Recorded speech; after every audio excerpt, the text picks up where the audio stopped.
വിവാഹ വാഗ്ദാനം നൽകി ബലാത്സംഗം ചെയ്തു എന്നുള്ള കേസുകൾ ഈയിടെയായിട്ട് ഒരുപാട് വരുന്നുണ്ട്. ഇപ്പോൾ സുപ്രീം കോടതി വലിയ രീതിയിലുള്ളൊരു കർശന നടപടി തന്നെ ആ ഒരു വിഷയത്തിൽ എടുത്തിരിക്കുകയാണ്. കാരണം ഇത് ഛത്തീസ്ഗഡിൽ നടന്ന ഒരു കേസുമായി ബന്ധപ്പെട്ടിട്ടാണ് സുപ്രീം കോടതി ഇത്തരം ഒരു വിധിയിലേക്ക് എത്തുന്നതും മാത്രവുമല്ല കോടതികൾക്ക് നിർദ്ദേശം നൽകുകയും ചെയ്തിട്ടുണ്ട്. എന്ന് വെച്ചാൽ വിവാഹിതരായ സ്ത്രീകൾ ഇത്തരത്തിൽ മറ്റൊരു പുരുഷൻ വിവാഹ വാഗ്ദാനം നൽകി ബലാത്സംഗം ചെയ്തു എന്ന കേസുമായി മുന്നോട്ട് വന്നാൽ അതിൽ ബലാത്സംഗ കേസായി എടുക്കാൻ പറ്റില്ല എന്നുള്ള രീതിയിലാണ് സുപ്രീം കോടതി ഇപ്പോൾ ആ വിഷയത്തെ നോക്കിക്കാണുന്നത്.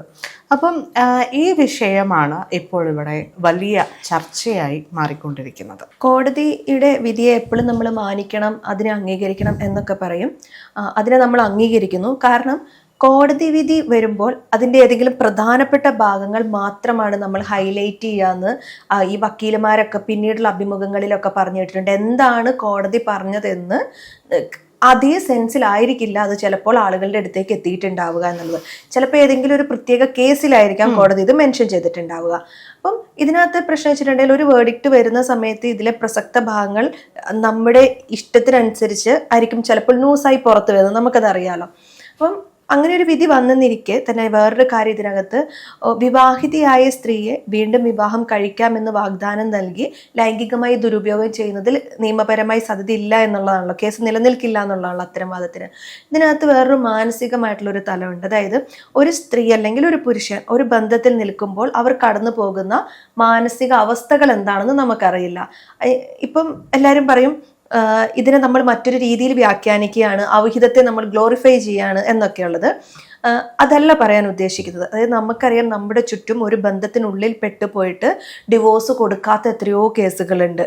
അല്ലെങ്കിൽ ഇതിനുള്ളിൽ നിന്ന് ഒരു രീതിയിലും പുറത്തേക്ക് പോകാൻ പറ്റാത്ത ആളുകളുണ്ട്. അവിടെ ഒരു ഹോപ്പ് കൊടുത്തുകൊണ്ട് ഒരു വ്യക്തിക്ക് ഫേക്ക് പ്രോമിസ് കൊടുത്തുകൊണ്ട് അവരെ ശാരീരികവും മാനസികവുമായിട്ടൊന്നും ചൂഷണം ചെയ്യാൻ പാടില്ല.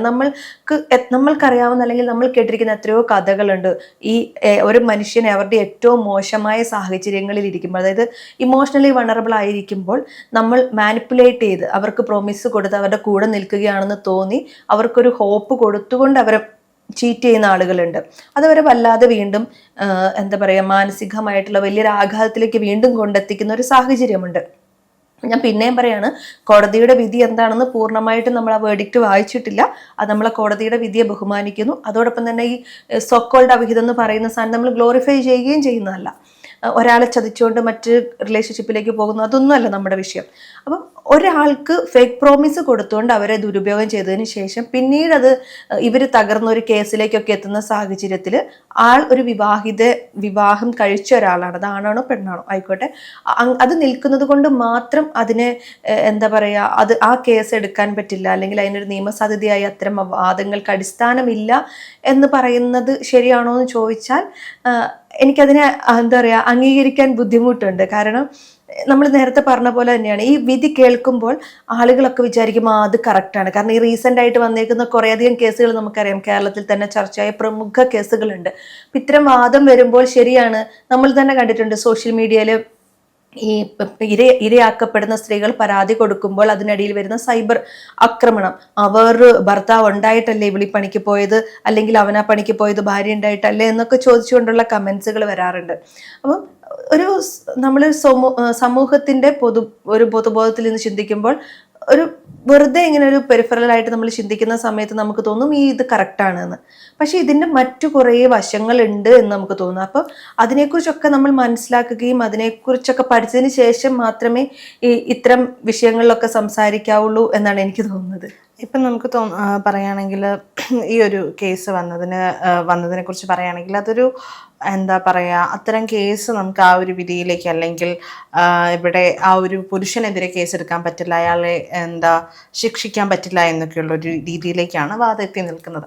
പക്ഷേ അതേസമയം ഒരുപാട് പുരുഷന്മാർ ഇത്തരത്തിൽ ഉള്ള കേസുകൾ കാരണം ചെയ്യാത്ത തെറ്റ് അല്ലെങ്കിൽ ഇതിനെ വളച്ചൊടിക്കുന്ന രീതിയുമുണ്ട്. അപ്പം അത്തരത്തിലുള്ള കേസുകൾ നിലനിൽക്കുന്നു. ഇപ്പം നമുക്കറിയുന്ന കേസുകളൊക്കെ അല്ലെങ്കിൽ അത്തരത്തിൽ അറിയപ്പെടാതെ പോകുന്ന ഒരുപാട് കേസുകളുണ്ട്. അപ്പോൾ ആ ഒരു സമയത്തും അല്ലെങ്കിൽ അത്തരത്തിലുള്ള ചിലപ്പോൾ അതെല്ലാം നോക്കിക്കണ്ടിട്ടായിരിക്കും കോടതി ഇതും ഒന്ന് നോക്കണം. കാരണം കോടതികൾക്ക് സുപ്രീം കോടതി നിർദ്ദേശം നൽകിയിരിക്കുകയാണ്, ഇത്തരം കേസുകൾ വരുമ്പോൾ വിശദമായുള്ള ഒരു പഠനം നടത്തേണ്ടതുണ്ട്, അല്ലെങ്കിൽ വിശദമായ വാദം കേൾക്കേണ്ടതുണ്ട് എന്നുള്ള രീതിയിൽ സുപ്രീം കോടതി തന്നെ കോടതികൾക്ക് നിർദ്ദേശം നൽകിയിരിക്കുകയാണ്. മേ ബി എനിക്ക് തോന്നുന്നു ഇത്തരത്തിലുള്ള ഫോൾസ് കേസുകൾ ഉണ്ടാകാതിരിക്കാനുള്ള ഒരു കാരണം കൂടിയായിരിക്കാന്ന്. പിന്നെ ഇപ്പൊ ക്രിസ്റ്റീന പറഞ്ഞൊരു പോയിന്റിലേക്ക് വരുവാണെങ്കിൽ, നമുക്കൊരു സിനിമയുമായിട്ട് ഇതിനൊന്ന് കമ്പയർ ചെയ്ത് നോക്കുകയാണെങ്കിൽ, എ വിഹിതം എന്നൊരു സിനിമ ഈ അടുത്ത് വന്നിട്ടുണ്ടായിരുന്നു. അപ്പൊ അതിൽ നമുക്ക് എന്താണ് പറയാൻ പറ്റുക? അതിൽ ആ ഒരു ലേഡി അത്തരത്തിൽ മറ്റൊരു പുരുഷനുമായി, ആ ലേഡി കല്യാണം കഴിഞ്ഞിട്ടുള്ള ഒരു ലേഡിയാണ്, മറ്റൊരു പുരുഷനുമായിട്ട് അവർക്ക് പ്രണയബന്ധത്തിൽ അവർ ഏർപ്പെട്ടു. അതിൻ്റെ ഒരു റീസൺ വ്യക്തമാക്കുന്നുണ്ട് ആ ലേഡി, ഇല്ലേ? അതെന്തുകൊണ്ടാണ്? ഹസ്ബൻഡിൻ്റെ അടുത്ത് നിന്ന് അവർക്ക് കിട്ടേണ്ട ഒരു ബേസിക് പരിഗണന പോലും അവർക്ക് കിട്ടുന്നില്ല എന്നുള്ളതാണ്. അവർ പറയുന്നുണ്ട് അവർക്ക് ഇഷ്ടമുള്ളൊരു TV സീരിയൽ കാണാൻ പോലും പറ്റുന്നില്ല എന്നുള്ളതാണ്. അപ്പം ഇത്തരത്തിൽ ബുദ്ധിമുട്ട് അനുഭവിക്കുന്ന ഒരുപാട് സ്ത്രീകളുണ്ട്. അപ്പം അവർക്ക് എങ്ങനെ ആ ഒരു ബന്ധത്തിൽ നിന്ന് പുറത്തു വരണം എന്ന് ചിലപ്പോൾ അറിയുന്നുണ്ടാവില്ല. ചിലപ്പോൾ ഒരുപാട് കാരണങ്ങൾ കൊണ്ട് ഡിവോഴ്സ് ചെയ്യാൻ പറ്റുന്നുണ്ടാവില്ല. അപ്പോൾ അവർക്ക് ആകെ ഒരു ആശ്വാസം, ആ സിനിമയിൽ പറയുന്നുണ്ട്, എന്നെ കേൾക്കാൻ ആകെ നിന്നത് ഈ മനുഷ്യനാണ് എന്ന് പറയുന്നുണ്ട്. സോ ആ ലേഡിക്ക് രണ്ടാമതും വീണ്ടും ഒരു പ്രതീക്ഷ നൽകുകയാണ് അവിടെ. അപ്പം അങ്ങനെ ഒരു പ്രതീക്ഷ നൽകുന്ന ഒരാളും കൂടി അവരെ ചതിക്കുകയാണെങ്കിൽ അവരെന്ത് ചെയ്യും? അതാണ് നേരത്തെ ഇപ്പോൾ ക്രിസ്റ്റീന പറഞ്ഞ ആ സിനിമ നമുക്ക് കാണുമ്പോൾ നമുക്ക് അതിലൂടെ മനസ്സിലാക്കാൻ പറ്റും. അനുഷി ഇപ്പം എ വിഹിതം പറഞ്ഞപ്പോൾ തന്നെ എനിക്ക് തോന്നുന്നത് എക്കോ സിനിമയിൽ പറയുന്ന ഒരു ഡയലോഗ് ഉണ്ട്, സ്നേഹം കൂടുന്നത് കരുതൽ പോലും തടങ്കലായി മാറും എന്ന് പറയുന്ന ഒരു ഡയലോഗ് ഉണ്ടല്ലോ. അത് ഭയങ്കരമായി ചർച്ച ചെയ്യപ്പെട്ട ഒന്നാണ്. സ്നേഹം കൊണ്ട് നമ്മളെ തടവിലാക്കുന്നത് അതൊരു വലിയ തടവറയായി മാറും എന്ന് പറയുന്ന ഒരു കാര്യം. അപ്പം നമ്മൾ ഏത് കേസ് കൊടുക്കുമ്പോഴും, അതായത് ഇപ്പം അനുഷ പറഞ്ഞല്ലോ പുരുഷന്മാർക്കെതിരെ ഇത്തരം ഫേക്ക് കേസുകൾ വരുന്നുണ്ട് എന്നുള്ളത്, അതായത് അതിനെ നമ്മൾ അംഗീകരിക്കണം. എല്ലാവർക്കും അവകാശങ്ങളുണ്ട്, എല്ലാവർക്കും ജീവിക്കാൻ ഇവിടെ നിയമങ്ങളുണ്ട്, അവകാശങ്ങളുണ്ട്. അതിനൊക്കെ റെസ്പെക്റ്റ് ചെയ്യണം. നമ്മൾ മ്യൂച്വൽ കൺസേൺസിൽ, അതായത് മ്യൂച്വൽ അണ്ടർസ്റ്റാൻഡിൽ ഒരു റിലേഷൻഷിപ്പിലേക്ക് വന്നു കഴിഞ്ഞ് എന്തെങ്കിലും തരത്തിൽ അഭിപ്രായ വ്യത്യാസങ്ങൾ ഉണ്ടാകുമ്പോൾ ഒരാളെ തേജോവധം ചെയ്യാൻ വേണ്ടി അവർ ഉപയോഗിച്ചിരുന്ന, അല്ലെങ്കിൽ അവർ ഒരുമിച്ചെടുത്ത ഫോട്ടോസോ അല്ലെങ്കിൽ അവർ ഒരുമിച്ചുണ്ടായിരുന്ന ബന്ധത്തെ പൊതുസമൂഹത്തിന് മുന്നിലോ അല്ലെങ്കിൽ അതൊരു കേസിലേക്കോ വലിച്ചിഴക്കുന്ന രീതി, അത് നല്ലതല്ല. ആ പ്രവണത അത് സ്ത്രീ ചെയ്താലും പുരുഷൻ ചെയ്താലും അത് നല്ലതല്ല എന്നുള്ളൊരു വാദം എനിക്കുണ്ട്. കാരണം നമുക്ക് ജയിക്കാൻ വേണ്ടി ഇത്തരം വാദങ്ങൾ ഉന്നയിക്കരുത്. എല്ലാവർക്കും മനുഷ്യരാണ്, എല്ലാവർക്കും ജീവിക്കണം. ഞാൻ പറഞ്ഞത് കൃത്യമായല്ലോ. അപ്പം നമ്മൾ ഒരു കേസ് കൊടുക്കുമ്പോൾ അപ്പുറം നിൽക്കുന്ന ആള് നമ്മളെ ചതിച്ചു, ഒരു വാഗ്ദാനം നൽകി, ഒരു ഹോപ്പ് നൽകി, വാക്കാൽ നമ്മളോട് പറഞ്ഞൊരു കാര്യത്തെ തെറ്റിച്ചുകൊണ്ട് അവരിതിൽ നിന്ന് പിന്മാറുകയാണ്, അല്ലെ അവർ വേറെ നമ്മളെ ഉപയോഗിക്കുകയായിരുന്നു എന്ന് അറിഞ്ഞു കഴിഞ്ഞാൽ നമ്മൾ കൊടുക്കുന്ന പരാതിയും, നമ്മൾ ഫേക്കായിട്ട് നമുക്ക് എന്തെങ്കിലും ഒരു കാര്യത്തിന് ജയിക്കാൻ അല്ലെങ്കിൽ വേറൊരാളെ തേജോവധം ചെയ്യാൻ വേണ്ടി നമ്മൾ ഇത്തരം വാദങ്ങൾ ഉന്നയിക്കുന്നത് ശരിയല്ല. നമ്മുടെ സമൂഹത്തിൽ നമ്മൾ ഇത്രയും ഉയർന്ന ചിന്താഗതിയുള്ള യുവതലമുറ വളർന്നു വരുന്നു, അല്ലെങ്കിൽ നമ്മുടെ സമൂഹം കുറേയധികം മുന്നോട്ട് പോകുന്നു എന്ന് പറയുന്ന സാഹചര്യത്തിൽ പോലും ഇപ്പം വീടിന്റെ അകത്തളങ്ങളിലേക്ക് ഒതുക്കപ്പെടുന്ന സ്ത്രീകൾ കൂടുതലാണ്. ഇപ്പോഴും ഉണ്ട്, അതില്ല എന്ന് നമുക്ക് പറയാൻ പറ്റില്ല. ഇപ്പൊ നമ്മൾ എന്തുകൊണ്ട് ഒരാൾ ഡിവോഴ്സ് ചെയ്യുന്നില്ല എന്ന ചില വിഷയങ്ങളിൽ ചോദിച്ചാൽ, പല സ്ത്രീകളും കല്യാണം കഴിഞ്ഞ ഒരു കുട്ടിയായി കഴിഞ്ഞിട്ടുണ്ടെങ്കിൽ അവർ ഒരു ഫിനാൻഷ്യലി ഏൺ ചെയ്യുന്നില്ല എന്ന് പറയുന്ന ഒരു കാര്യമുണ്ട്. അപ്പോൾ അവർക്ക് അവിടുന്ന് മാറി മറ്റൊരിടത്തേക്ക് മാറാൻ നമുക്ക് ബേസിക് ആയിട്ട് വേണ്ട ഫിനാൻഷ്യൽ ഫ്രീഡം ആണ്. അപ്പോൾ പല കാര്യത്താൽ നമ്മൾ കേട്ടിട്ടുണ്ട്, വീട്ടിലുള്ള ഒരമ്മ അല്ലെങ്കിൽ ഒരു സ്ത്രീ അവിടെ ജീവിച്ചിരുന്നോ എന്ന് പോലും പലരും മറന്നത്. അവരുടെ ഇഷ്ടങ്ങൾ എന്താണ്, അവരുടെ സമയം എന്താണ്. നമ്മളിപ്പോൾ പറയും, വീട്ടിൽ ചെന്ന് കഴിഞ്ഞാൽ നമ്മളൊക്കെ സ്ഥിരമായി പറയുന്നത്, ഞാൻ പണിയെടുത്ത് മടുത്ത് വരുന്നതാണ് എന്ന് നമ്മൾ പറയുമായിരിക്കും. പക്ഷെ നമ്മുടെയൊക്കെ വീട്ടിലെ അമ്മമാരെന്ന് പറഞ്ഞിട്ടുണ്ടെങ്കിൽ രാവിലെ 5 മണിക്ക് തുടങ്ങി രാത്രി 11 മണി വരെ ഉണ്ടാവും. അത് ഓണം ആയിക്കോട്ടെ, ക്രിസ്മസ് ആയിക്കോട്ടെ, പബ്ലിക് ഹോളിഡേ ആയിക്കോട്ടെ, എവറി ഡേ അവർ വർക്കിംഗ് ആണ്.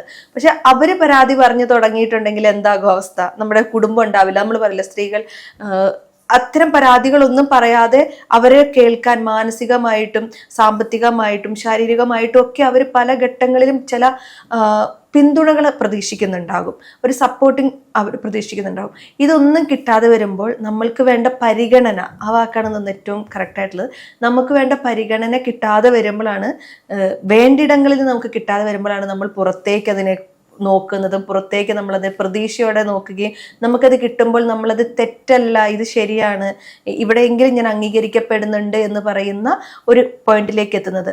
അപ്പം ഞാൻ പറഞ്ഞു വന്നത്, നമുക്ക് ജയിക്കാൻ വേണ്ടിയിട്ട് ഫേക്ക് കേസുകൾ കൊടുക്കരുത്. കാരണം ഇത്തരം എന്താ പറയുക, സത്യസന്ധമായിട്ടുള്ള കേസുകൾ അപ്പോൾ അതിന് കൃത്യമായിട്ടൊരു വിധി കിട്ടാതെ അല്ലെങ്കിൽ അതിന് നീതി കിട്ടാതെ അത് ഒതുങ്ങിപ്പോവും. ഇതെല്ലാം ഒറ്റൊരെണ്ണത്തിലേക്ക് ലേബൽ ചെയ്യപ്പെടും. അപ്പം നമ്മുടെ താൽക്കാലിക ജയത്തിന് വേണ്ടിയിട്ട് നമ്മൾ ആരെങ്കിലുമൊക്കെ കരിവാക്കുന്നതോ അല്ലെങ്കിൽ അത്തരം കാര്യങ്ങൾ ചെയ്യുന്നതോ ശരിയായിട്ടുള്ള ഒരു നടപടിയല്ല.